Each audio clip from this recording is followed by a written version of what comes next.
Galloway. I'm the founder and president of the Conversion Therapy Survivor Network. And this is our little vigil reception following the work we did this morning at the Supreme Court with holding up signs and protesting in favor of the bans before the Supreme Court. I'm going to turn it over to Eric because he's going to be kind of like our MC. He's a board member, Eric Rivera. And we're very happy to have you here. We've come a long way, and we're just happy to see all of you. So thank you very much. Eric? Again, welcome for showing up. So my name is Eric. I'm on the board. We also have Sam, that's behind you. And then we also have Tanner from the Trevor Project. Thank you for showing up today. We appreciate you. Today we're going to be sharing some stories. The stories that you hear are real. They're disturbing, and they need to be heard. For anyone here or remotely watching, we urge you to be mindful of your triggers. If you feel overwhelmed, please give yourself permission to take a break, pause, and come back if you can. Should your triggers turn into panic or strong feelings you can't handle, please know that you can call the National Mental Health Hotline by dialing 988. I'll repeat that. If you start to have thoughts or feelings of depression, self-harm, overwhelming emotions that you can't handle, please consider calling 988 to reach out to our National Mental Health Hotline. We're going to start off, I believe, with a poem by Chris Davis. Hi there, I'm Chris. I'm Chris Davis Proud on social media, and I'm very happy to be here and alarmed at the necessity of it, but here we are. I wrote a book called Worthy, the memoir of an ex-Mormon lesbian. It came out 2.5 years ago, and I have been, the hustle is real. I've been hustling for that book for 2.5 years, and it is getting wonderful attention and traction, particularly in my Maine community, because I talk a lot about nostalgia of growing up in Maine in the 70s and 80s. I wrote a poem today. I literally wrote a poem today that I would like to share with you. And it is not complete. It isn't quite edited as well as I would like, but please tune back in to my Substack to read it later in all its perfected glory. Queer joy is defiant self-love. It is madness to be told your reality isn't real. Imagine you play an assigned role for 50 years in a hetero life you were taught was righteous and appropriate, devoting decades of service in support of ideals that would erase you. Choosing to live in a cage so that you can be worthy to live in heaven with your family. Then imagine daring to peek into the dark corners of your belief, braving the bold looking after a lifetime of blind faith. Imagine reading a book by a cult expert who tells you the cage door was open the whole time. Timidly, gingerly, apprehensively testing the breathability of the air outside that cage, discovering it's the same air, but somehow the sweetness is easier to inhale and you can exhale longer and deeper than ever before. Intoxicating oxygen from a more pure source. When I moved to Utah, where the sky was so expansive and the trees so sparse, there was not enough to make me feel anchored to the earth, to the surface of the planet. I thought I might lose my footing and my grip on this world. Lose my grip on the reality I clung to for 50 years. I learned what it means to be a woman from men. My world was constructed around me, the iron bars protective, to keep me safe from the appearance of evil and the fiery darts of the adversary. I decorated my prison cell to make it look like someplace I could endure. I did observe to obey every word of command with exactness and honor. Cinderblock interviews to assess my worthiness. The church taught me how to lie to myself so I could convince my bishop and my God that I was worthy of love and inclusion. It was a good life, but it was not my life. I tried to be straight. The Book of Mormon says the natural man is an enemy to God. I say the natural woman is an enemy to godly men. I refuse to lose myself in the service of a life that pathologized my truth. To overcome my nature, I pruned away stray thoughts. I tumbled the unsightly bumps, buffing the flaws and imperfections into oblivion. But these imagined sins aren't healed by the atoning power of perfectionism. They only become distilled into potent doses of self-hatred. They are the source of poisonous shame that can't be healed because you can't show it to the physician. A shame I wasn't born with.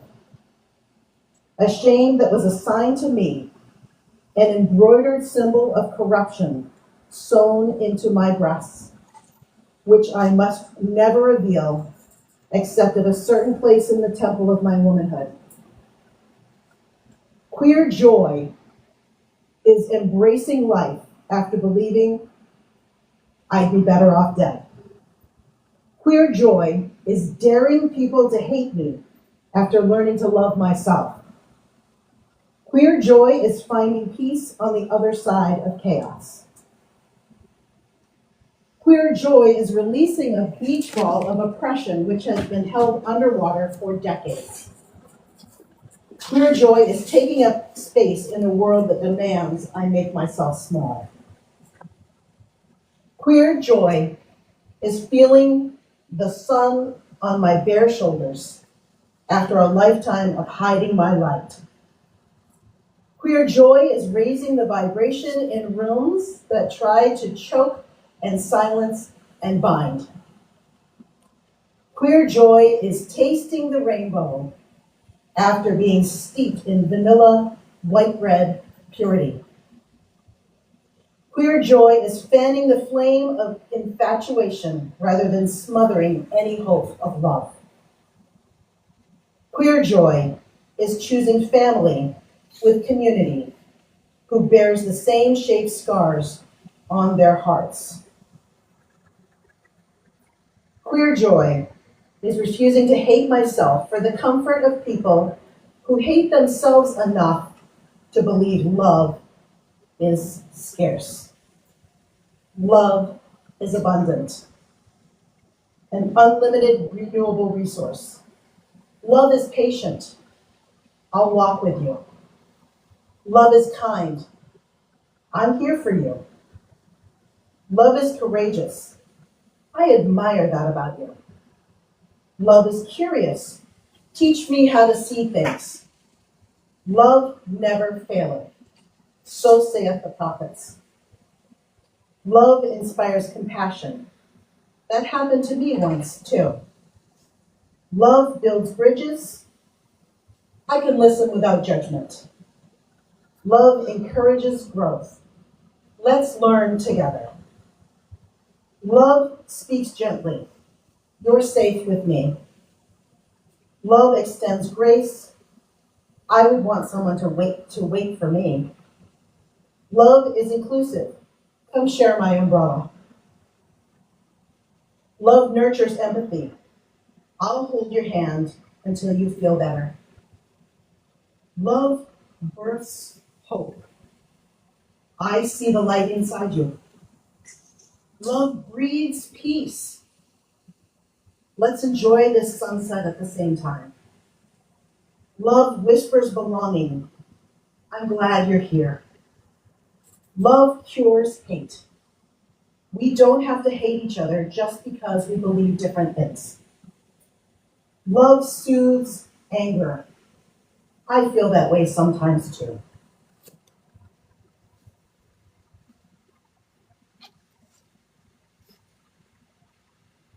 Love is sacred, a holy sacrament.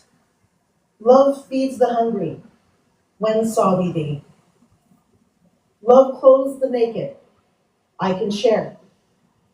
Love shelters the stranger. I've made arrangements for you. Love welcomes the other. I see the divine in you. Love prepares the way. I can make things easier for you.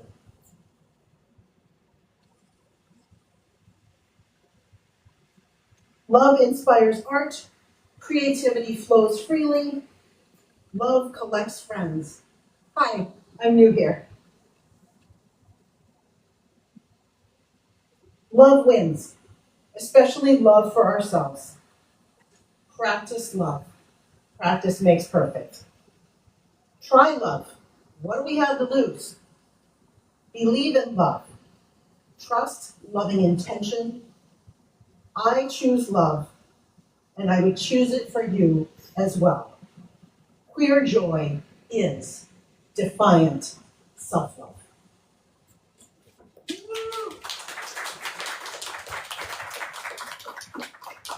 Thank you, that's beautiful. Got your little microphones here, but I'll do one again. So just a little bit about Conversion Therapy Survivor Network. We were founded in 2019. We were founded to bridge the gap between survivors and, let's see if I can do this here. Bridge the gap between survivors, make sure that they feel included, make sure that they don't feel like they're alone, and really build a community nationwide and internationally to cater to survivors. We host every Sunday. We host something called Survivor Sunday. It's online so that everybody can join. It's at 4:30 p.m. Pacific time. And you just can log in. Anybody can log in that's a survivor, and you can talk about your story. You can hear other people join in. We have a wonderful team of volunteers who do the moderating and make sure everything flows. It's really a good program. And we've been going strong since 2019. And it's really wonderful how it's blossomed into something like this. And we're very excited about where it's going to go in the future as well. We keep growing.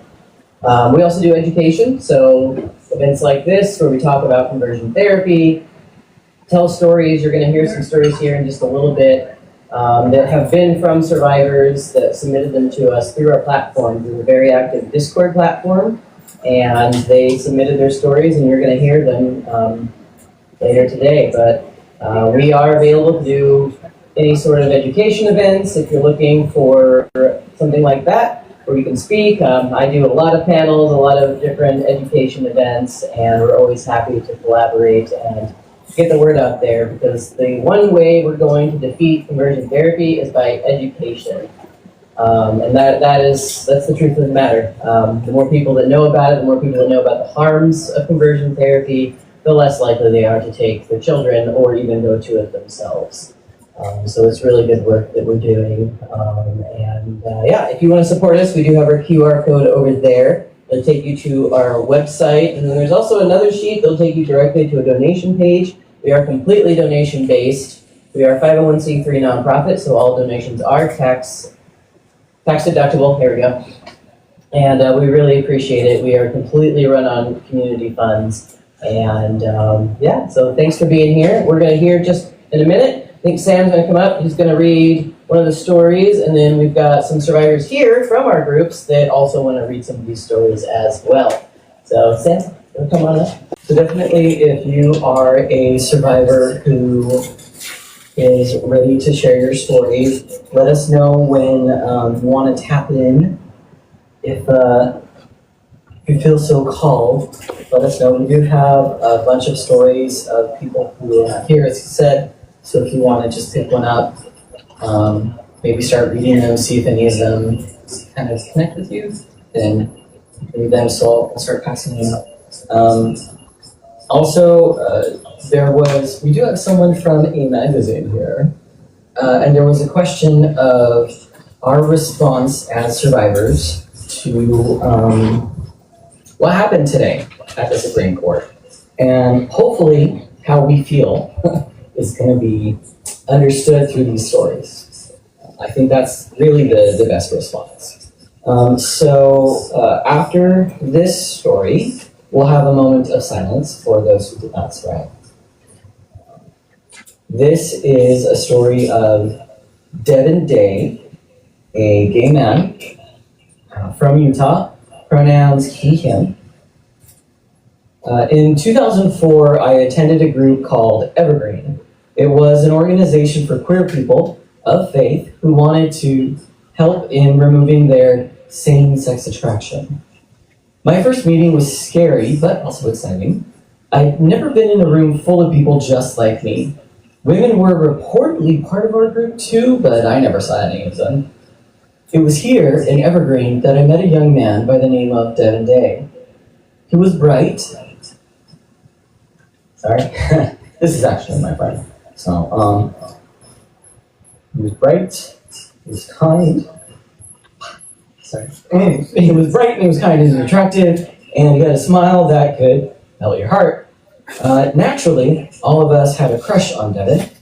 He had a laugh that just made your inside squirm and melt all at the same time. Unlike me, Devin finished his 2-year mission. He had returned with honor after 2 years in Japan. I idolized him for his confidence and ability to make anyone his friend. I also learned that he had a few years of experience working as a model. And so he took me shopping and taught me how a gay man is supposed to shop and dress.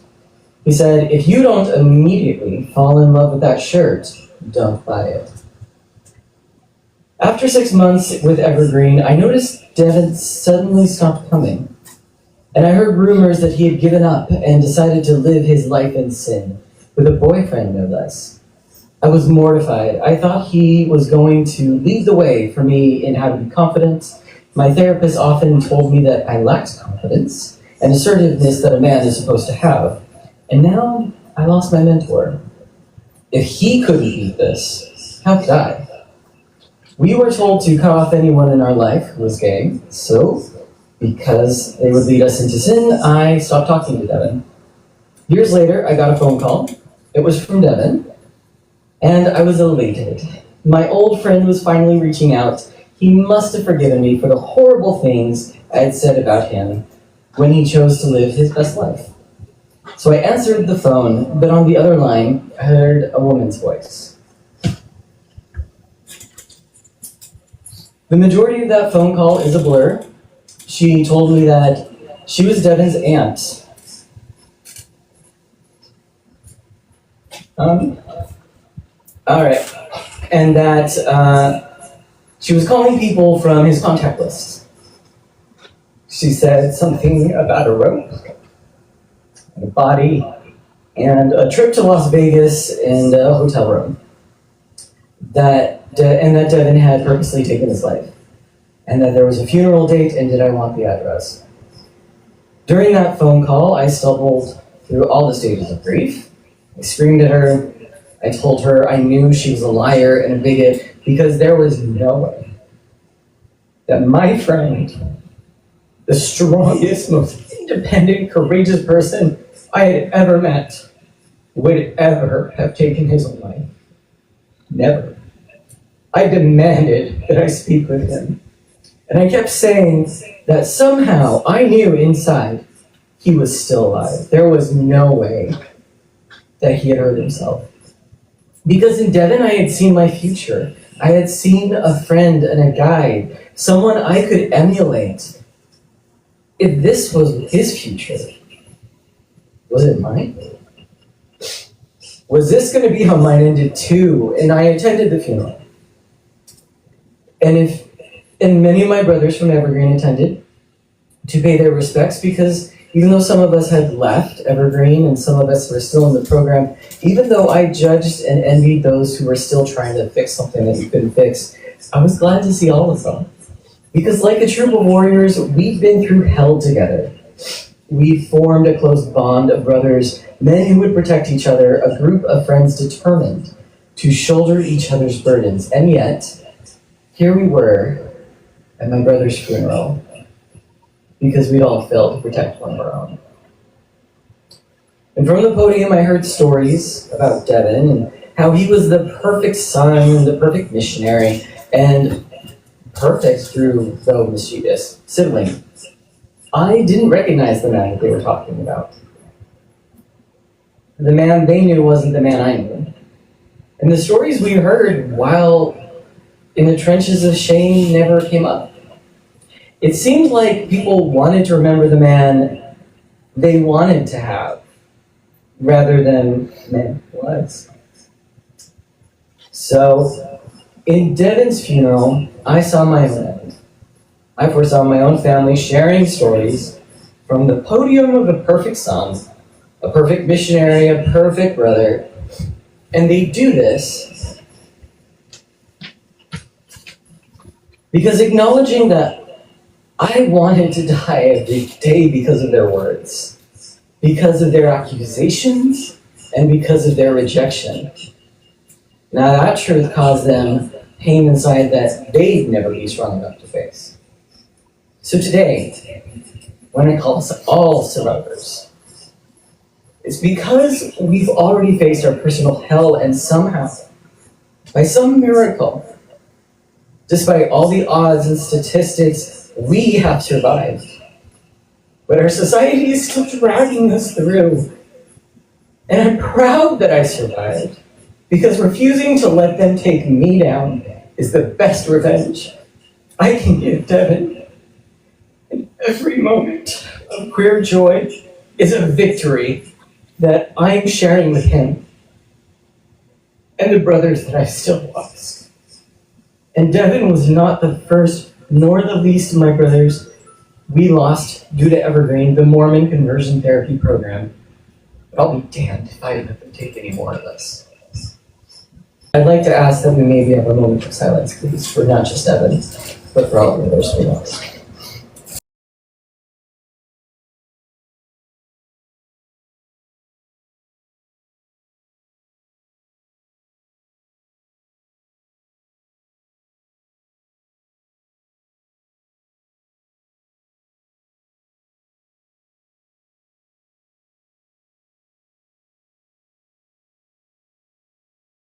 So if there's any survivor, thank you. If there's any survivor who wants to speak now, just raise your hand. If not, then, we have a survivor who would like to share their story. I apologize for taking more time than so. We're trying to keep each story about 5 minutes each. So go ahead and come up, share your story, and I'll start passing along stories to survivors so that we can kind of take time and see who we connect with. So go ahead. And please introduce yourself with name, pronouns, and where you're from. Hello. Can you all hear me okay? Conversion therapy doesn't change a person, it fractures them. It forces you into a war against yourself, a war that whispers and then shouts that survival means compliance. Erase enough of yourself, and maybe then you'll be worthy. You must try harder, you must change, you must disappear. It's a systematic destruction of the self, a brutal severing of identity, and if existence itself were, it's as if existence itself were a mistake to be corrected. It teaches self-hatred in the name of healing, and it inflicts wounds that do not fade. It's not therapy, it is psychological, spiritual, and sometimes physical violence. And it tells you that to be loved, you must mutilate that part of yourself that makes you, you. That is a lie, because no matter how much you pray, no matter how much you try, you will never be different enough. And that realization that no version of you will ever be fully welcomed, that is what breaks a person. But the cruelest part comes later. Eventually, no one has to enforce it, because if you hear something enough times from your family, your faith, and your community, you start to believe it. The voice of your pastor, the therapist, the parent becomes your own. And when you are the one inflicting the punishment, where do you run for refuge? Self-imposed conversion therapy isn't devotion, it's an internalized violence, and it teaches you to be both the abuser and the abused. And the scars from that war, they don't fade just because you leave the battlefield. When the world tells you that who you are is wrong, your mind turns on itself. And when the war is inside of you, where do you run? There was a moment when I was drowning in this, sitting alone, holding my existence like a candle with a failing wick. The silence was unbearable. The weight of every lie pressed against my chest until breathing felt impossible. I thought maybe it would be easier to go out completely. But I made a choice. I chose to light the flame instead of snuffing it out.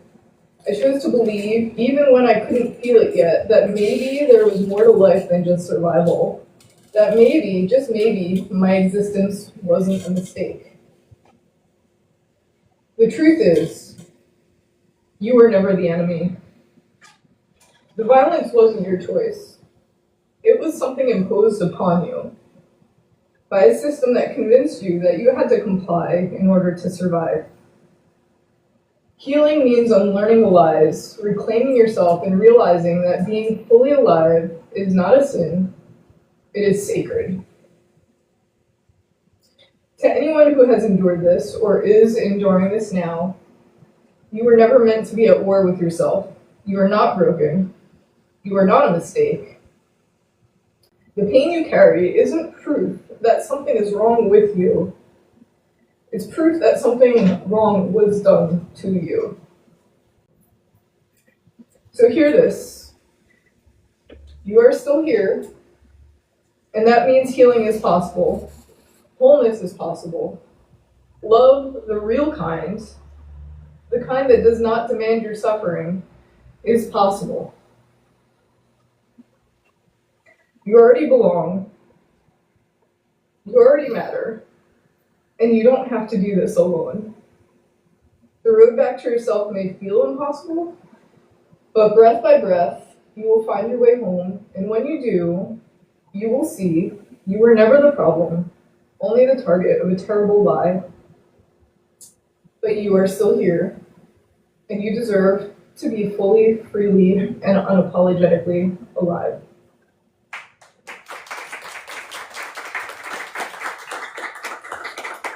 Hi, my name is Karen, like the rock pile, not to be confused with Karen. My pronouns are they and them, and I'm a licensed professional counselor, and I'm from Colorado. And I'm also a conversion therapy survivor, and there's been a lot of ways that I've been able to share my story today. And so it's a really huge honor for me to be able to share one of my friends' stories. My name is Tobias Jackson Cahill. My pronouns are they, them. I am the former president of PFLAG Boulder County. I am a trans, non-binary lesbian mama and gender activist and national speaker. My friends call me Toby. I am a survivor of conversion therapy, and this is my story. I grew up in a racist, homophobic, and yet Christian household.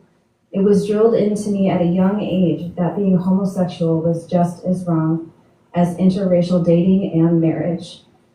Eventually, on my journey of gender and identity, I denounced racism.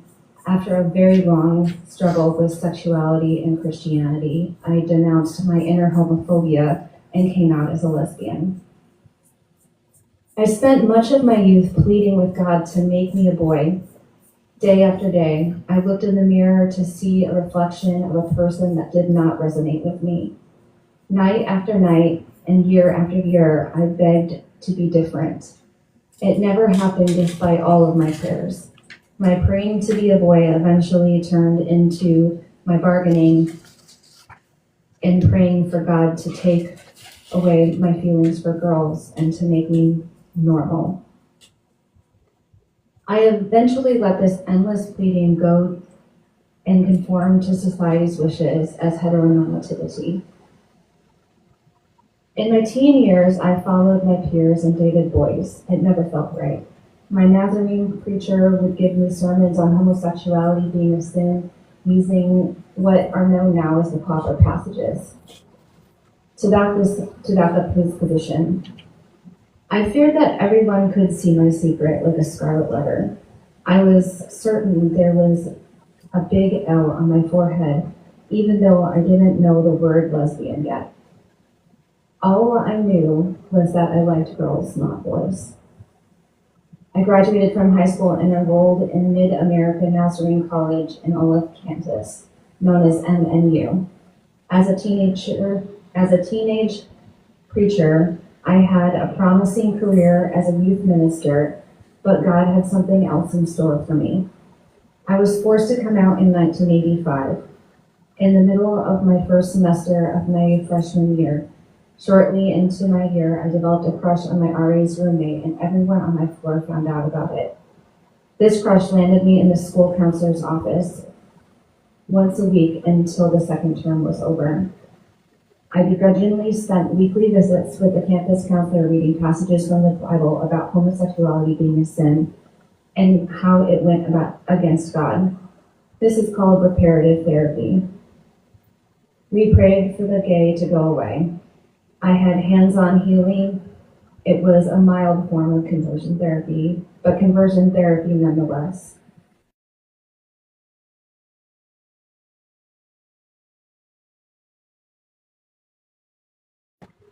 To the normal gender roles that I was destined to fill according to what some interpretations read books about what it meant to be a good Christian woman. I was advised how to walk like a lady. Because I have swagger, I still do. They're not lying, they still do. I had balance lessons. I practiced walking on heels. I was advised on my wardrobe because I dressed too masculine. I wasn't allowed to be alone with my RA's roommate either. Our friendship abruptly ended. It was a very painful time in my life. Scared to be found out, I pretended to have a boyfriend for the remainder of my school. I immersed myself in my studies and spent all of my waking hours in the dark room. Like the image on the film, I was afraid if I came to light, all I had worked for would disappear, literally. So I kept my feelings and identity in the dark until I could get home at the end of the semester, and I never returned. I was able to cut ties with my church, my school, and my conversion therapy and never look back. That year in Bible school ended my career as a youth minister.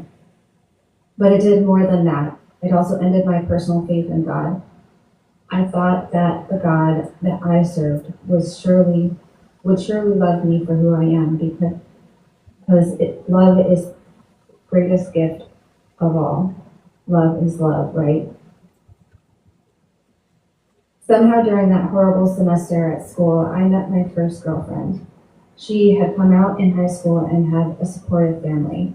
We spent weekends away from campus at her house in Lawrence. Her gift to me was a copy of Ruby Fruit Jungle. I must have read that book a dozen times. When it was time to come home from an awful semester of hiding, I came home from college with a long-distance girlfriend. Finally, everything made sense in my life. My mother was not happy, but eventually came around. I'm one of the lucky ones. I was never put out on the street. My mother accepted my girlfriend and those that followed. She took time to learn about the issues I faced and took interest in my relationships in my life. I'm certain that if there was a PFLAG chapter in my hometown, she would have found it. My mother was one of my greatest allies until her dying day. After leaving college, I struggled with reconciling religion with my sexuality. When you are told repeatedly that you're going to hell if you choose this lifestyle, it starts to take a toll on you. The mental anguish and internalized homophobia that you have been fed start to make you question your very existence and worth. I felt lost. I looked for a church to call home. None of them felt right. It wasn't until I started work with PFLAG and found myself in affirming churches with affirming pastors, I could finally reconcile these parts of myself. I found Colby Martin's book, Uncovered. It changed my life. In the words of Amber Contorna, after 35 years, I started to live my life unashamed.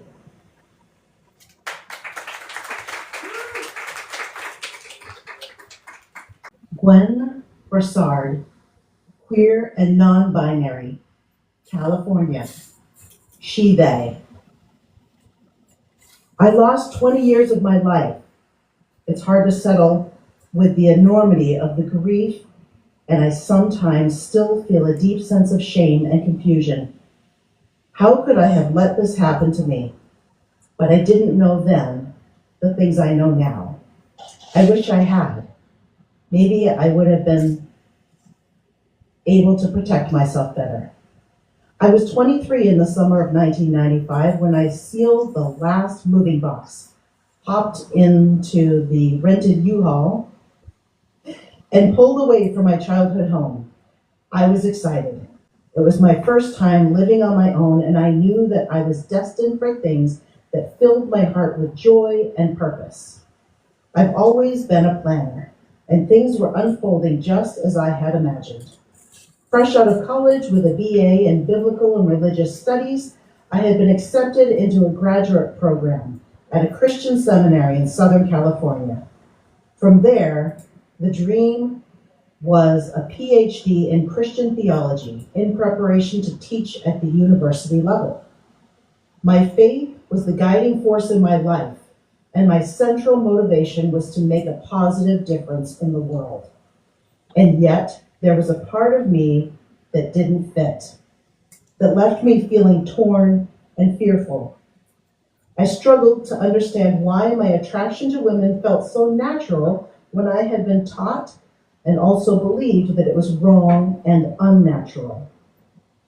There was no room in my upbringing or vision for my future in Christian leadership to reconcile a queer identity with faith. About a year into my graduate studies, as I became more conflicted about my sexuality, I reached out to a Christian therapist at the University Counseling Center. In my early counseling sessions with Janice, she explained to me that same-sex attraction happens for girls when they don't adequately bond with their mother. She said that when my need for female nurturing was met, I would no longer experience these attractions. As part of the treatment, she suggested that I tell my close female friends when I was feeling attracted to them and ask them for what she deemed appropriate emotional or physical connection. Janice also offered to hold me during our sessions and said that if I got turned on, we could talk about it. This was confusing for me, since I'd always had a good relationship with my mother, but I felt desperate for help and trusted that Janice was knowledgeable as a therapist and had my best interests at heart.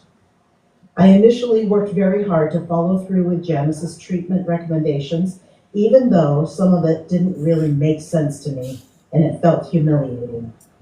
I tried to explain the growing isolation and shame I was feeling, but she took it as further evidence that my queerness was related to relational and spiritual immaturity. She said that we needed to work harder to retrain me to respond appropriately. When my erotic feelings seemed to intensify with Janice's treatment, she doubled down. She said that if I was willing to tell myself the truth about my situation, I would improve. She told me that I needed to be willing to take the longer, harder route instead of what was easier in the moment. And if I truly wanted to make a positive difference in the world, then I needed to do my part by working on myself, or I would drag other people down. She said, if you go down, a lot of people will go with you.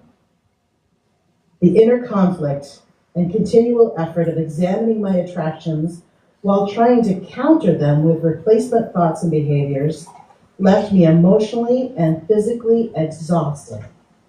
As my ability to function and cope bottomed out, I descended into severe anxiety, depression, and chronic suicidal ideation. Instead of seeing that the therapy was harming me, Janice decided that I must have mental illness on top of attachment deficits. I was hospitalized several times and placed on heavy medication that sapped motivation and killed my ability to plan and focus. My grades slipped, and I began failing my classes. I ended up moving back home with my parents, which felt like defeat. I felt chemically lobotomized. Everything moved very slowly after that. The therapy with Janice radically altered the trajectory of my life, and I felt adrift, severed from my previous sense of meaning and belonging in the world. They say with trauma that it becomes difficult to know what you know. It took decades for me to find a way to pull the pieces of myself back together and forge a new path forward. I saw other therapists after Janice. For a long time, I thought I was the problem. I thought I was broken I thought I was broken relationally, emotionally, and spiritually. I stayed on the lobotomizing medication for 2 decades, falling through the cracks of a mental health system that far too often fails to recognize the systemic issues that marginalized communities face. It is particularly ill-equipped to help people heal from the harm experienced within its own walls. I did not begin healing until I was able to fully accept my identities as a queer and non-binary person, and found communities that were life-giving. I also finally found a therapist that was willing and able to recognize and support me with the harm and trauma caused by conversion and non-affirming therapies. I have been under the care of therapists like Kaylee Childs, who believe that their own freedom of speech is more important than do no harm. They believe, quite in error, that they are able to hold a neutral space, claiming to prioritize their clients' freedom of choice while passively allowing them to marinate in self-hatred, instead of providing resources that might support them in reconciling their faith and identities. Therapists like Kaylee Childs willfully ignore the voices of people who are survivors of the damaging systems they uphold with their professional negligence. What happened to me never should have happened. The impact of conversion and non-affirming therapies on my well-being and functioning was profound. I have moved beyond the harm, but healing will last a lifetime. Coming full circle, I am in the process of becoming a therapist myself, and this is what I know. The space that we hold is everything. I'll read one here. This is by Al Linksu. I'm sorry, Al. He's one of our volunteers who runs our Survivor Sunday sometimes. And if he's watching, I'm sorry, Al. I can't say your last name. You'll have to yell at me later. But this is his story. He is from British Columbia, Canada, and he goes by him. They told me I was broken. It's an interesting, although bogus way of trying to solve a problem. Decide what the problem is before even meeting the person, and then run your program in order to solve the supposed problem. Being called broken is a dismal diagnosis. It means you're already in pieces. You're not fit for purpose. At best, you'll end up a glued up mess of shards patched together, or a tool that is a mixture of new and old parts that don't work smoothly together. So that's where I was at the age of 44, considered broken. But this began decades earlier as I began to realize that I was different. I was a guy attracted to other guys. Long before I knew brokenness, I knew shame. As I experimented with my sexuality, the shame would overwhelm me.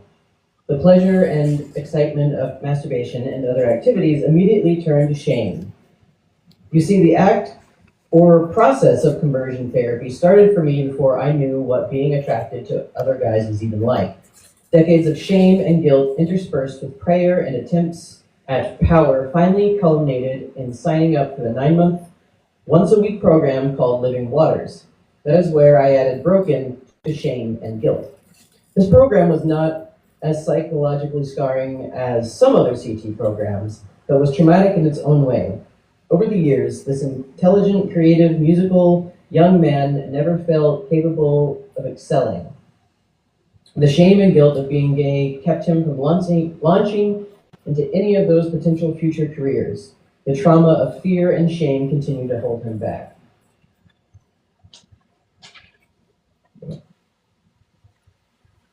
So one aspect of brokenness was kind of true.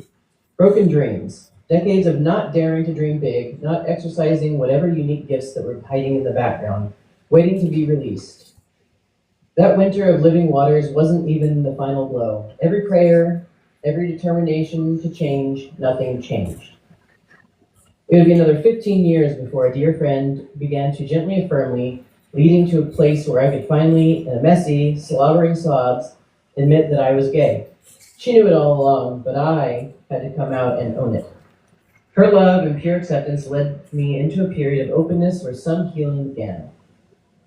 One night during this time, I had a dream. I was walking down a long corridor towards a light, the light.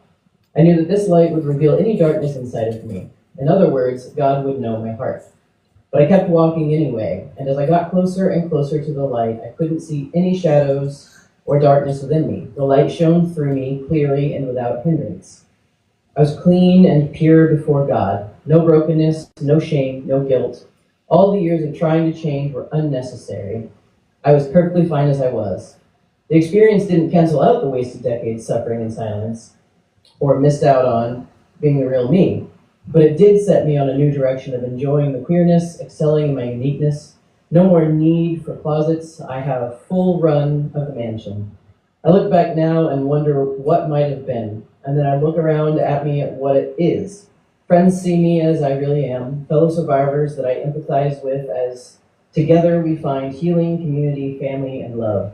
Those broken dreams wouldn't have brought me to this present reality. So now I can truly say I am not broken. Thank you. All right. I think we've got, let's see, what time is it? Take yours, and I think we've got time for one more after this. Yeah? Good? All right. Take it away. My name is Sarah, and I use she, they pronouns. So I wonder, could you please raise your hand if you can see me? All right. I ask because I am asexual, which is sometimes called the invisible sexuality. Though you might not know it, the issue of conversion therapy is of particular interest to ace individuals. A national LGBT survey in UK found that asexual individuals were 10% more likely to experience or have conversion therapy suggested to them than those of other queer identities. Many ace folks in the US encounter medical and mental health professionals who believe that their lack of sexual attraction is a problem to fix instead of a neutral fact of their identity and experience. Many asexual people feel forced to lie about their aceness in order to avoid having it diagnosed as a disorder or a health issue that should be medicated or counseled away. Today, among medical and mental health professionals, there's more widespread acceptance of the idea that healthy people can be attracted to their same gender than there is that a healthy person might not experience much or any attraction at all. If you were not aware of these, that's not your fault. Like I said, asexuality is often invisible. We fly under the radar, despite the fact that we've been here all along. You may have, for example, heard of Alfred Kinsey, the so-called father of the sexual revolution, and the Kinsey scale he created, in which someone can fall on a spectrum of 0 to 6, from exclusively heterosexual through bi or pansexual to exclusively homosexual. You may not know that Kinsey also recognized there were people who were not represented on that scale. Individuals who experienced little or no sexual attraction, who instead of a number, he designated with the somewhat enigmatic initial X. He saw us, but since we were different enough not to have a place on the scale, many others do not. Unfortunately, as an asexual individual, it has been my experience that LGBT individuals are just as likely as straight people to dismiss or invalidate my identity and experience. There seems to be an attitude that because the discrimination we experience looks different than what they experience, it must not exist. This is ironic considering that asexuality is one of the queerest experiences I can think of. Our existence doesn't just challenge compulsory heterosexuality, it questions compulsive sexuality. By existing, we challenge not just what gender of partner a person should be allowed to marry.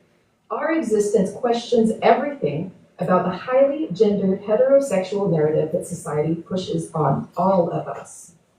What should relationships be based on? What does love actually mean? What does consent look like for someone when attraction is not part of the equation? Does a healthy relationship have to involve a specific kind of attraction or intimacy to be worthy, rewarding, or valid? Do I have to have a specific kind of relationship to have a healthy, fulfilling life? Shouldn't all of us be free to pursue the kind of relationships that fit our full selves, our lives, and our attractions or lack thereof, as we feel best with consent and authenticity without pressure to squeeze ourselves into the narrow box of society's standards? So if you think that society doesn't work just as hard to invalidate our experience as the other letters of the Rainbow Squad, you would be wrong. Because attraction doesn't drive our relationships in quite the same way as other people, ace people are often more willing to push the envelope and question why relationships have to look or function in a certain way, which is why I like to call aces wild cards. The split attraction model, as well as the wealth of micro-labels under the ACE umbrella, show that we think deeply about aspects of human relationships that others haven't even thought to explore, and we have a lot to offer by being seen and listened to. In short, we are here, we are queer, we aren't going anywhere, we don't need to be fixed, only to love the way that we love and be loved for who we are. Thank you for seeing me. So this is going to be our last one, but I think it's a really important story because the Childs v. Salazar case, really, if you look at the amicus briefs, were heavily anti-trans. And so we have the story of Caleb Bylar, a trans man from the United States, using he, him pronouns. When I was first pushed back into the closet, it wasn't that bad. I can joke about it now. I was 11, so I was spared from the harsher techniques that the anti-trans crowd encouraged. My phone was, quote, confusing me. So it was taken away at nights, and my messages in search history were read daily. I was told I was being misled and was too young to be able to tell what I wanted from life. There was no arguing with this. I was powerless to disagree. I was 11. Things weren't too bad, but they definitely weren't good. I was wanting to unalive myself. We're on TikTok, so I'm saying unalive. I kept it hidden to keep my parents from suspecting I was still identifying as trans. And even as I was not being alive inside, I kept on waking up in the morning. This continued for years.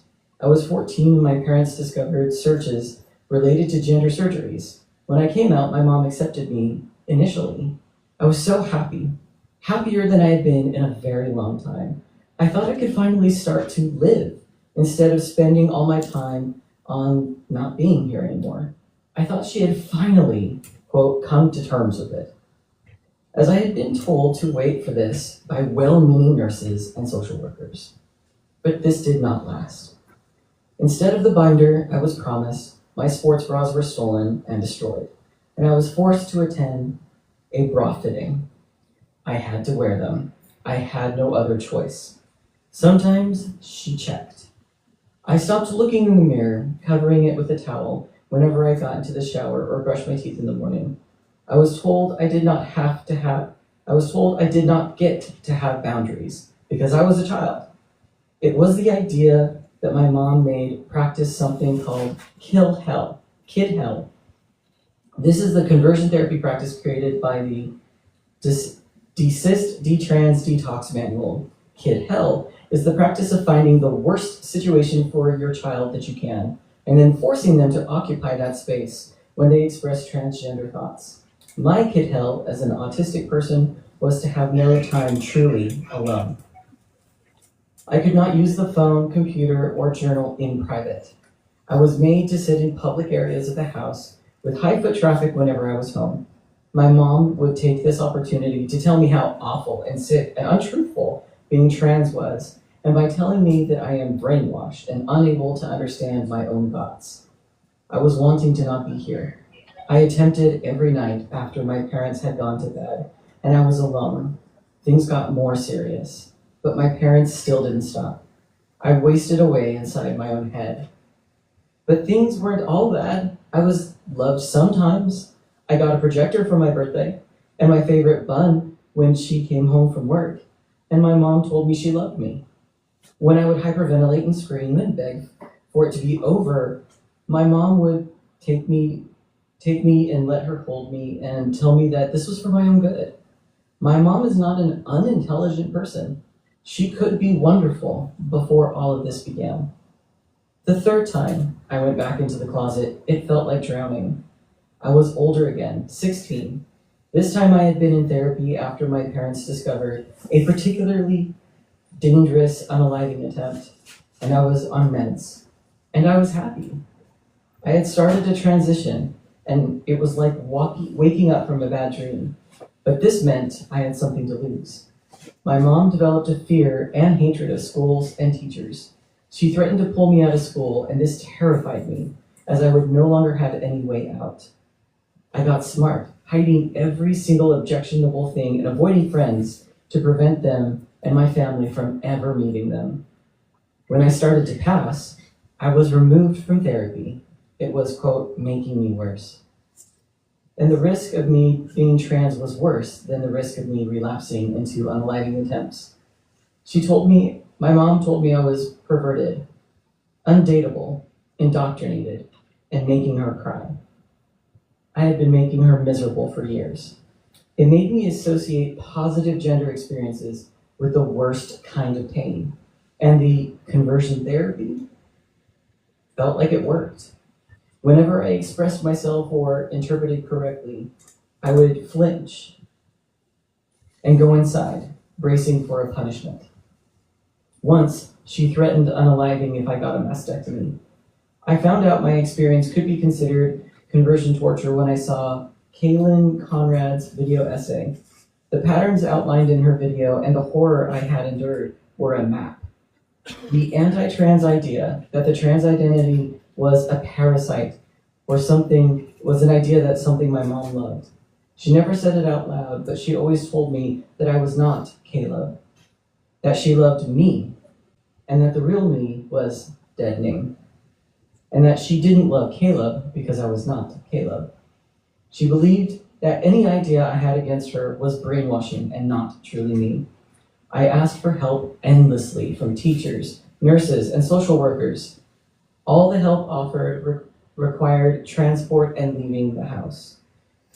Those were two things I needed parental permission for.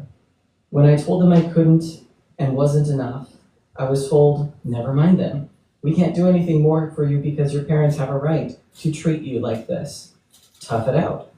Just get out of it. I did endure. I pushed. I won. When I told a new friend that it was fine, that his partner thought I was a deluded girl because I had heard worse, all of the color drained from his face. I can joke about it now. We want to thank As You Are Cafe, especially for giving us this space so generously. Please tell everyone about it. Every time you're here, please visit them. We would like to offer them a flag. Oh, yeah. Yes.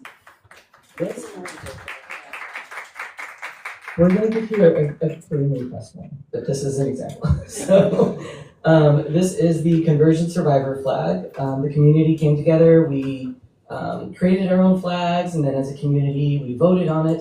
And this is the winner. The gray stands for memory loss that survivors often experience. And I don't remember what the rest of the colors are. So this is our flag, and I can tell you, even though I was really proud of my own design, I threw it out the second I saw this because I knew. And clearly the rest of the community did too, because it won. So thank you so much for representing us and for making space As You Are Cafe. It's been amazing. The food is particularly good. And it's great price and really, really fast. So like, As You Are Cafe, thank you.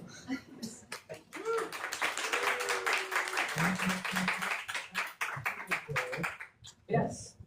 Yeah, just thank you everyone for coming out. We had a lot of stories. You can see them all right here that we were going to try and get through all of them, but we just couldn't do it. But we will do, and for the survivors that are watching that didn't get their story read, you didn't write it for nothing. We are going to publish them on our website, where you can read them and peruse them. But these are really important stories to hear.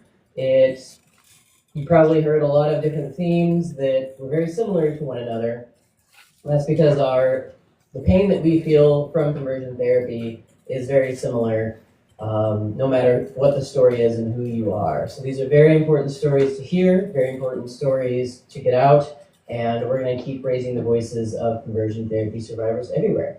So thank you so much for coming out. There's lots of food back there. Please eat it. And get some more drinks, support as you are. And yeah, thanks for coming so much. Thank you.